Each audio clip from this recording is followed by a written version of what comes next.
Vocational Education Podcast. My name's Dan Hill. I'm sitting here with the amazing Marc Miles. Yay. Hey everyone. Hey, and we're going to be talking today about something really, really controversial, which is MS Teams versus Zoom versus whatever else, Google, whatever. But we want to talk about the best ways of actually facilitating virtual classrooms and why one is better than the other or vice versa, okay? So let's start by introducing Marc Miles. So Marc, tell us a bit about you. Oh, where do we start? Where do we stop? I know. Been in the game for 13 years now. So probably that's 11 years of face-to-face, and then probably nearly 4.5, coming on 5 with spec training. It's been that long, and it's pretty awesome. And when I first started, it was all Zoom, and then occasionally we've had some clients that have wanted the old Teams, much to my hesitation. Recently put a post on the old LinkedIn, and we got some people fired up about pro Zoom, pro Teams, and it was fascinating to watch the reactions. I just love that, yeah. And that's why I wanted to make this podcast about, because so much of training has now transferred to online, let's face it. And virtual is the way it is. Why? Well, so many reasons. Firstly, travel. And now, on top of all the other reasons why travel is a burden, we've got fuel costs, right? So no one wants to drive anywhere ever. No. So it's all about, can you do this online? Can you do it virtually? Well, of course we can. So we've been doing this virtually now for 6 or 7 years, right? So we've been doing it for ages. So that's not an issue for us, but it's about how we do it virtually. So tell me about, like when we first transitioned to virtual, we went with Zoom. Mm-hmm. Tell me about that experience way back then. Can you remember back then when we first started? Now, Marc was with us back in those hard days, right? So tell us about how that actually happened. Well, it was confronting. It was really a case of, what do I do? Show up and speak to this camera thing, and do I read off a script? How do I actually engage these people? It's quite daunting. And it was like 4 people, 6 people, 20 people, all these people looking at me, and gallery view, all these things. How was it? Well, it was a huge learning curve. It was like, and on a personal level, I had to sit down and actually watch probably about 15 to 20 hours of YouTube videos. This is absolute truth of watching how do people actually do it on Zoom, and watching tutorials on how to mute myself, unmute, all these different things that we now take it for granted that we can do so easily. And we just, I don't know, I've got to keep reminding myself how far I've come and how far we've come as an organization, because now Zoom is a walk in the park for me. Teams are a walk in the park, but there's so many stumbling blocks with Teams. That's just my biased view. But back in the day, it was a huge shift. There was so much to learn, and it was challenging. I'll just say that. Yeah, well, we'll come back to what Teams has evolved into, but can I say, like, we all had to like jump on the bandwagon, right? We all had to try and make this work, and you were one of our founders as far as like, can we make Zoom work? Of course we can, because we had to. We had no choice. The doors were closed. If we're going to train anybody, they had to come along on Zoom. So that was it. Now, Zoom back then was pretty good. It was pretty good. If you remember Skype, right? Or what's the other one? X something. Anyway, it doesn't matter. Webcast or X? Yeah, WebEx. WebEx, yeah. Put those together. So they were average, to say the best. So Zoom was really a step up from that, and it started to give you some options. Things like breakout rooms were available very early on, which we didn't have. And can I just say, look, we're going to have a bit of a pause, because the awesome people here from, come here, Habitat HQ are giving free coffee. Oh, not free coffee. That is free. This literally is a free coffee, but only because honestly, but thank you so much, ladies. That's okay. Enjoy. Thank you. So the whole idea of doing an online version of our course was like, oh shoot, how do we make this work? I said shoot, right? I said shoot. Oh shoot, how does this work?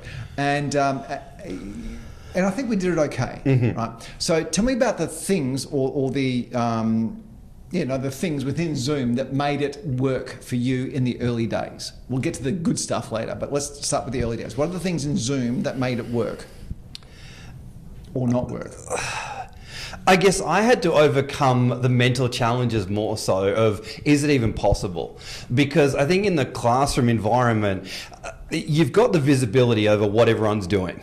And some of my mental hurdles were, if I put them in a breakout room, are they actually going to do the work? Yeah. Are they actually going to just sit there and bitch, moan and complain about the trainer? What's that going to be like? Because I used to make a joke that I'm sending them to their room. Yeah. And I always hated saying that to the group. I'm about to now send you to a room, but it kind of felt like a parent to kids.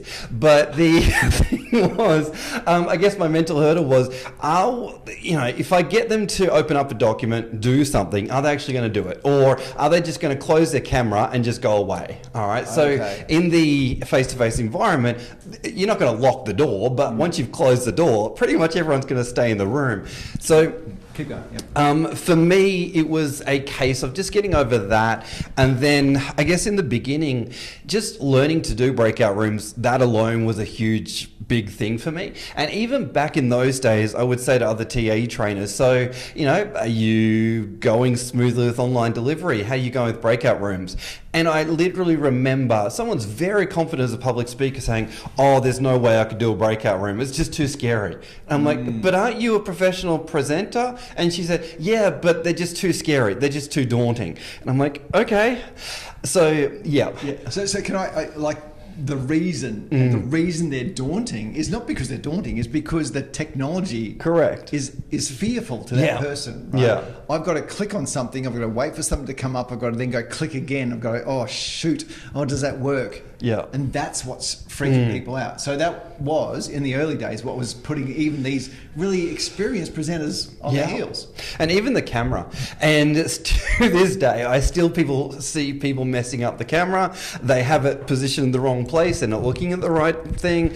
And it's surprising that people have to get over those mental hurdles of where do I look, where do I put my notes, and all of that kind of stuff. And again, though, I'm speaking from a place of, I guess, in hindsight, everything now seems easy, but back in the day, it was all challenging. It was all new. And this is where I want to step to the next level. This is the cool part, right? So we've come through the 2 years post-COVID, right? We're getting awesome at this.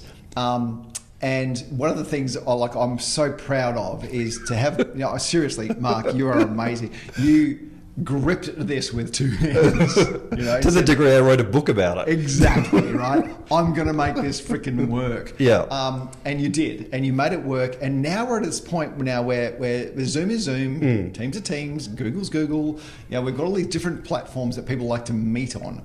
Now, as a training organisation, we're wanting to do things like breakout rooms. We're wanting to make sure that assessment is recorded. We're wanting to make sure that you as a presenter, not presenter, as a trainer, are available in each room as well, and that sort of thing. So what platform works the best and why? Oh, 100% Zoom, hands down. Hands down. Okay. I mean, I could just... We want a sponsorship, Zoom. We want a sponsorship. I know, I wish I was taking a commission for saying that. Yeah, but there's a reason for it. Yeah. Like, we're being flippant, but there's a huge reason for it. There is. And share that with us.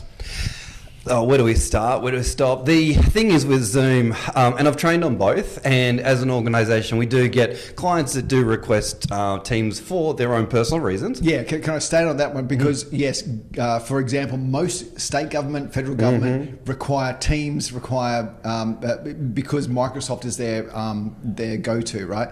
So I do appreciate the fact that some don't have a choice. Yeah. Right? Yeah. They do not have a choice, and therefore, so what we're going to talk about now is if you had a choice. Yes. Correct. So if you didn't have a choice and you're stuck with Teams, we're going to come back to Teams and the things that we can make work on Teams as well. Well, that means what? No. We can make things work on Teams still, but there are limitations to it. But we will do what we can. It's a bit like Copilot as well for AI, right? Yeah. Because a lot of government organisations can use Copilot. They can't use Gemini, ChatGPT, Claude, Perplexity, all these other fantastic options because they're not allowed to. Whatever. So we're going to go outside that box to start with. So let's start with Zoom. Okay. Zoom. All right. So first thing is I love the screen sharing option and the fact you've got a pause button. Now, again, as I put in my post recently, it may seem like a insignificant thing, but it's a huge deal as a presenter. If you can pause the screen as to what people are looking at, then you can go away, do other things while people are looking at something. Next thing is the chat box in Zoom. You can move the chat box to a different place on your screen, which is fantastic. So convenient. Teams, you can't do that. All right. In the chat box, you can also change the font. You can make it bigger, small. Yes, you can. Yes, you can. Yes, we can. Right. I did not know that. There you go. So just slow that down for a second. So in Zoom, in you the can chat change box. the fonts within the chat box. I did not know also that. in the chat box, you can actually set up separate chats, talking to different people. You can also set up the functionality of who can talk to who. You can't do that in Teams. Yeah. And you can, what else? The breakout rooms, so much easier to set up in Zoom. You can create, you can generally do the same thing with breakout rooms in Teams, but there's a lot more clicks to be able to do something. Yeah. And to be able to move someone in a breakout room in Teams, much harder to do. And so once you've set them up, it's pretty much they're locked in. And what else? In Zoom, you can even have breakout rooms going and then prep your next breakout room configuration while they're still in the breakout room. How cool is that? Okay, just pause on that for a second. So Okay, cool. so imagine yourself there. You've got your breakout rooms going. Yeah. You've got let's say you've got 12 people in the class. You've got 4, 4, 4, 4, Yeah. 8, 12, right? So 4 by 4 by 4. And you go, oh, shoes. When in the next one, when I come back, I want 3 by 3 by 3 Correct. by 3, right? Yep. So you can go into Zoom, you can prep that, get it ready to go. And then click, bang, they're in their new rooms. And I regularly do this. I'll do a group activity and I then want them to do an individual activity. So I'll set them up. I'll set up individual rooms and then I'll bring them back and say, all right, we're now about to go to individual activity. Room's already set up. Bang, we're in. Oh, man. I know. So I was so excited when I saw that. It said prep next breakout. Oh my, all over that one. So what else? I mean, if we look at AI now and transcription, Zoom already jumped on that bandwagon and you actually have to turn it off. By default, the AI transcription is already on. Yeah. So much easier to get that done. Just on that, so let's expand upon that a bit. So the AI transcription is exactly what it sounds like. It transcribes what everyone's talking about. Now, for a meeting, that's a great idea. Yeah. For a training session, that can get pretty complicated. So how do you use it for a training session, or do you just turn it off and then not worry about it? I'm not a huge fan of it. I actually do love in Zoom though, we've got the chat log. So what you can actually do is you get a copy of the chat log at the end of your session. And as I said something recently on another platform, you can actually copy and paste that as part of your compliance. So if you want to prove participation, it's pretty cool to actually say, Bill said this at this point. And also if you ever get customer complaints or anything like that, you've actually got proof of interaction. Wow. Which is pretty awesome. Okay. Pretty awesome. So let's just, for all the RTOs listening to this, and there's going to be a number of them, right? So just have a listen to what Marc just said. If someone's actually talking on that, then it's recording that person's talking, right? So if there's a requirement to actually record them participating in something, then you've got the proof. Yeah, standard 1.1, I think it is. Engaging training. So chat box, that's where it's at, folks. Okay. And that was something I just discovered very early on. What were the pros doing when everyone shifted from face-to-face to online?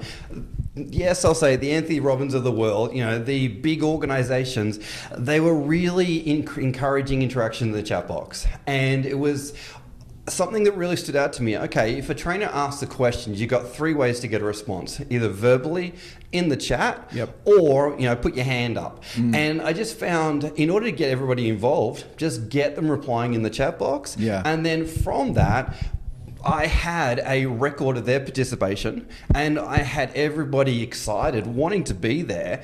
And I don't know if I've shared it recently, but I've had at least 6 people that have said they've got ADHD and they've said that my training has been so empowering. They've loved it so much and they haven't had even a second to go and look at their work emails or do something else because they're so engrossed in the experience because they never know what the next request is going to be, where they need to drop something in the chat or they need to share something in the chat or whatever it may be. And it's all about creating accountability and what I call sticky engagement. I love that. So just if anyone missed that, in what Mark was saying, like for all those people who tend to like drift off, drift off during the training, there's not going to be an opportunity to drift off because while you're doing the training, Mark or you as a trainer are asking your participants to, oh, by the way, in the chat do this, in the chat do that. Yeah. So they're always engaged. They can't be disengaged. It's impossible. Yeah. It's impossible. Recently I got to ask the question, what do you do if someone gets disengaged? And I'm like, well, never happened. They don't. Yeah. No. And the other philosophy around it is we don't move on until everyone's responded. Yeah. So okay. This is the way that we play the game at the high level. Sorry. No, just the way we do. Okay. So now we've talked about how especially Zoom, right, works incredibly well. We're going to just flip the slide now because we just want to wrap this up a little bit, but we want to wrap it up with like all those poor people, who have to use Teams, right? There's a lot of them out there, mainly working in government. So if you've got to use Teams, what are your saving graces there? What's your examples there that can make them engage like they do in Zoom? So I guess the first thing is the chat box and the chat function still exists, but it's just harder to find it. And it's also just clunkier on the screen to find. All right, so you can still use it, but you've got to train people a little bit more directly to be able to use it. Zoom, it's quite simple. It's there. You're good to go. So Teams, the functionality is still there, but it's just a little bit more like, finding it in a dark room. Okay, so if I can cut in that, so as a facilitator, your role is to then explain more up front, right? Correct. So this is where you find this. This is what you do. So don't discard Teams. I mean, you've got to use it. For a lot of us have to use it. So you'll need to provide more training on it. Yeah. So provide that up front to your participants so they know what they're in for. Yeah. Yep. Also, for me, there was a distinction about if we set it up in the calendar one way, then there was actually no breakout rooms available. We actually had to go into Teams, and I discovered this, and set it up inside Teams in the Teams channel. If you went into the calendar and set it in there, then you got breakout rooms available. But if so there's certain ways to set up. So say it again. Sorry, I'm a bit slow. So say that again for all those people who are trying to set up Teams meetings. What are you describing here? So if you set up in an Outlook calendar, you will not get breakout room functionality. So you'll start your session, then you'll realize you don't have breakout rooms. Okay. So you have to actually set up the link for the session inside Teams itself. Okay. So you hear that, right? So you need to create your own team session separately and send that out. Don't just click on the team session within Outlook or whatever. Yeah. Okay. And even if what I'm saying is wrong or different for your organization, just please test the link before you launch your session because you may or may not have breakout rooms. Yeah. So that was a discovery point. I guess what else? When you are showing your screen, make sure you're showing what you think you are showing because in Teams there's the option to show your entire desktop or show the screen that you want to show. That's it. And I've seen many students or many people not so familiar with Teams show the wrong thing. And yes. A little bit well, let's stop on that one because this is fun. Okay. Have you ever done that, Dan? Everyone's done this, right? So if you've gone to share your screen and you've accidentally shared the entire screen, you've got your emails in the background, you've got your chats in the background, you go, I shouldn't have done that. Yeah. So just be very, very wary from both a presenter and a student's point of view. So from a presenter's point of view, obviously you know this, don't do it. But also as a presenter, you've got to let your students know when you're sharing something, please make sure there's a click down, right? So there's a share, then you click down into the screen, the individual screens on that particular desktop, right? And you choose the right screen on the desktop. Right? You don't choose the old desktop because that'll do everything, and that could be embarrassing for you. So, and it has been. It's classic. It's funny to some extent, unless it's really embarrassing for the person. But please make sure, as a trainer, you're training the people who are participating to just share the screen that need to share, not the whole desktop. Yep, that's another classic. I mean, there's a lot of other intricacies to it, but I just find Teams, it does take more training. People need to have the right link. You need to be able to set up the rooms. and it's a bit of a maze, and you've just got to be able to, I would say, be more onto it, if that makes sense. And I just know that I've got to switch my Zoom hat off and put my Teams hat on, and just forget how to do it in Zoom when I go to Teams. And I've just got to have different mindsets on, because the way to do one thing in Zoom would seem totally logical. You go to Teams, it's like, oh, of course you don't do it that way. And so I've had to re-educate myself on Teams. And yeah, even finding things like recordings has been different. Oh, whiteboards. So in Zoom, the whiteboards are way better. Again, sorry about all the pro Teams people. But the in Teams, whiteboards are a little bit clunky and they can go off your screen. In Teams, you can easily save all the whiteboards. And you can Teams actually, in Zoom, yeah. you can save all the whiteboards. You can actually send all the whiteboards to your students at the end of your session. Yeah. A bit tricky with Teams. Yeah, look, I've got to say this is a big thing for me. Like, so our organisation works in Teams, right? So all our staff communicate in Teams every day, right? That's how we operate, basically, because we have 20 people, and those 20 people are across the country. So we need Teams to exist. However, when you're sharing something in Teams, if you're recording a session or something, that session becomes like a video recording, I guess, that sits within Teams, and you've got to access it. And it's, as you said, very clunky. It really, really is. And any chats come up, as like basically a recorded chat. Yeah, like it's always been there. So the thing that worries me most about Teams is the ability to share it afterwards. So our organisation does it internally, great.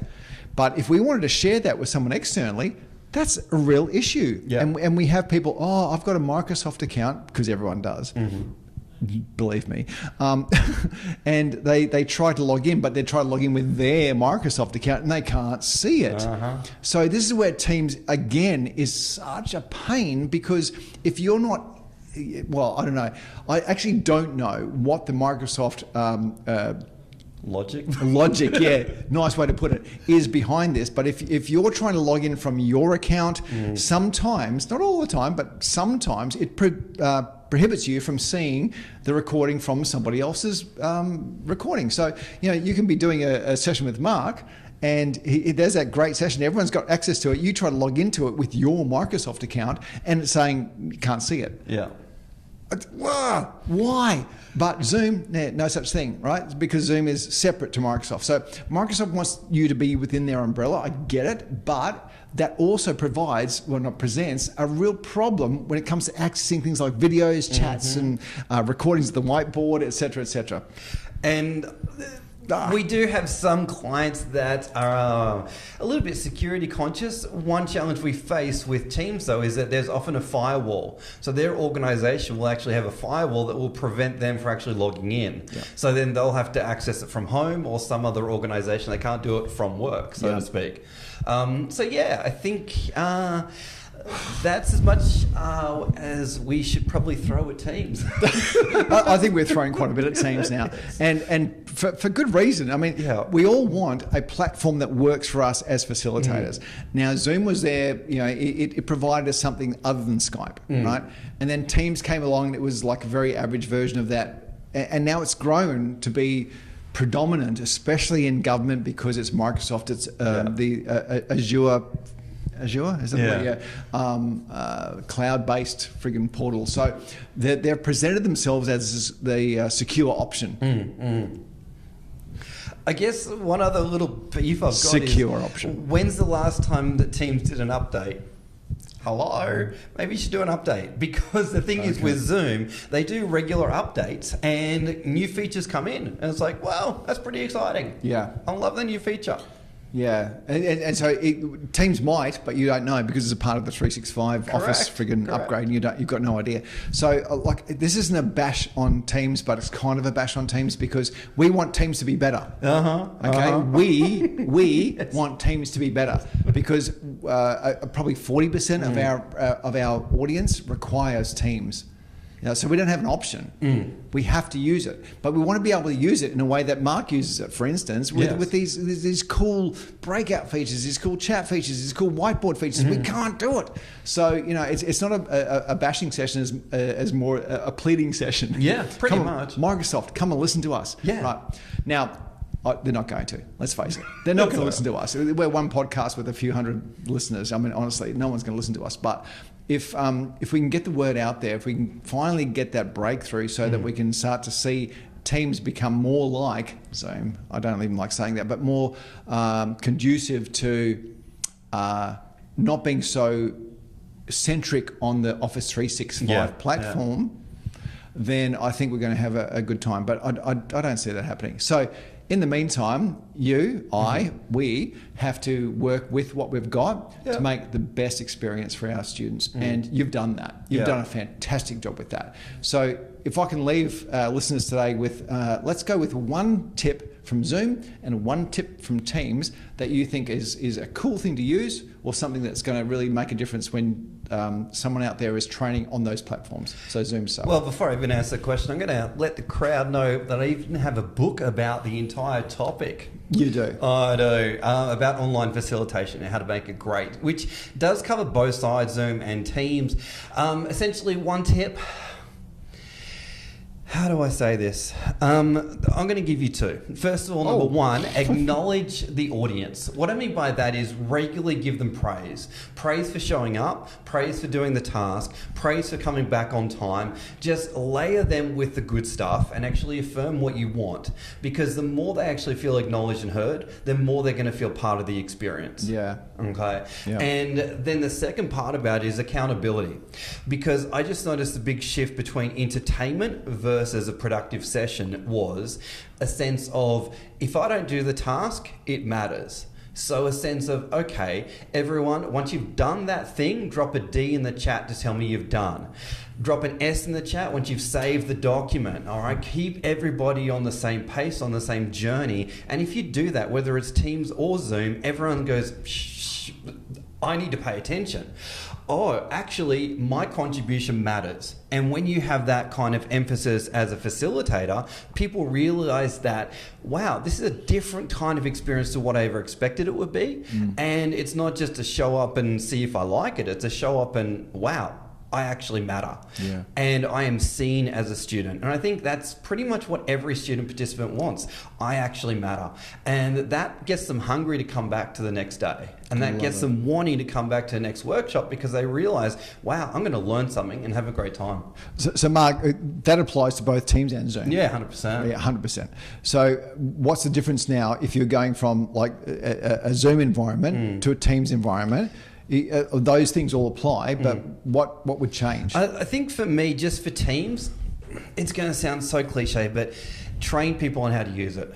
Okay. And essentially get used to doing it yourself and be even more ready, because for something in Zoom that could take one click, in Teams it'll take 4 or 5.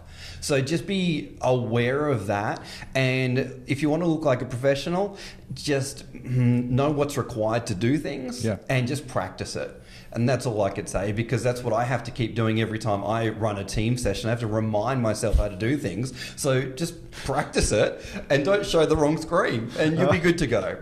I love you. Okay. So ladies and gents, with the wrap up of this, firstly, they're two very different platforms, but they serve the same purpose, right? Yeah. So we're all trying to get messages across to our learners or our listeners. In this case, we're talking about vocational education. So we're trying to educate people through these two platforms. And that does require some real hands-on stuff. So Marc's described some of the hands-on stuff he's done, and I hope you can transfer that to your experiences as well. The other thing is that there's no better platform. So like Zoom is great for the majority of stuff we do. Teams is good for also the majority of stuff we do, just maybe less in some areas than Zoom is. So you've got to get used to what it can and can't do. Yeah. But what I would like to take away from what Marc shared with us is that, pardon me, at the end of the day, you're focusing back on the student. Yeah. Right. What is the student going to take away from this? How can we get that across to them? And the education, I love that when you said that. You said educate them up front. So if you're going to use either of these platforms or Google Meets or anything else, there's others out there as well. If you're going to use any platform, make sure the learner, the participant, is aware of what they can and can't do. Yeah. Yeah? Yeah. Okay.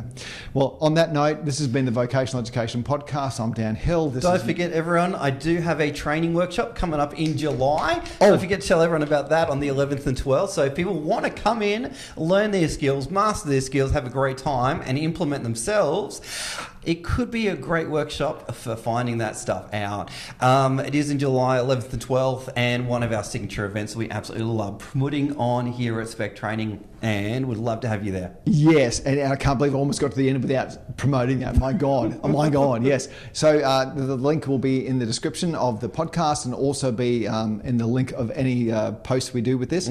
So yeah, please do. We've got a limit on numbers. Is it like 26 or something like that? Yeah. So there's a number that there's a limit of people who can actually attend. And there's a lot of, like, the feedback from the first 2 workshops has been phenomenal. So don't miss out. So please do log on, get onto this Facilitation Mastery Workshop, it's called. And July 11th. Yeah? Yeah, 11th and 12th. And we've already got people enrolling. So, get on board. Woo! Okay. I'll see you guys next time. This has been Dan Hill for the Vocational Education Podcast.